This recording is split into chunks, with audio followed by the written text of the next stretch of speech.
The NPA's investigating directorate says the corruption trial of former ANC MP Vincent Smith will continue without Angelo Agrizzi. Agrizzi, the former Bosasa COO, is alleged to have bribed Smith for protection from scrutiny over tenders awarded to the facilities management company. Smith made a short appearance in the High Court in Johannesburg on Tuesday. The case was postponed to the 19th of April next year for a pre-trial. Meanwhile, Smith will also be on trial for failing to disclose a 28 million rand taxable income earned by his company Euroblitz. eNCA reporter Moloko Moloto has the story. The corruption case and the tax-related matter involving former ANC Member of Parliament Vincent Smith have been postponed to next year, April, for a pre-trial. Mr. Smith appeared before the South Gauteng High Court on Tuesday.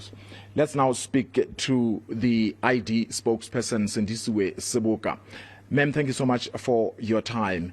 This matter is likely to proceed with or without Mr. Angelo Agrizzi. Is it not going to be jeopardized in any form?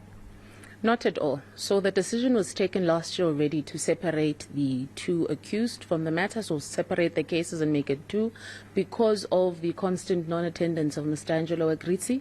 We then heard through his legal representatives handing over a sick note after sick note after assessment, citing that he will not be able to come to court.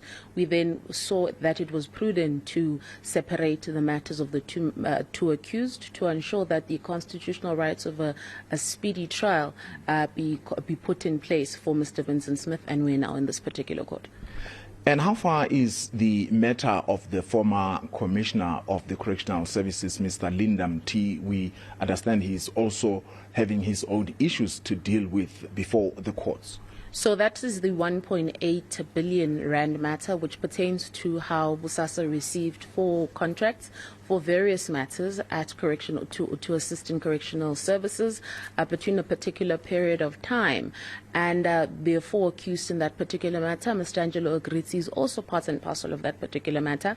It returns to court in December. It's going to return for feedback from the independent pulmonologist that examined Mr. Angelo Agrizzi, as well as the assessment by his pulmonologist to then be brought to court. It had already been brought to court appearances back to the presiding magistrate, the presiding judge. However, now it's going to then be considered and a decision will be taken moving forward. But I must also mention that the other delay was also part and parcel of the other accused making various statements to court, citing that they are having issues or need to consider if they'll still be able to pay their legal representatives, because it has been a lengthy period. Investigating Directorate spokesperson Sindisiwe Sibuka. Moloko Moloto, Johannesburg.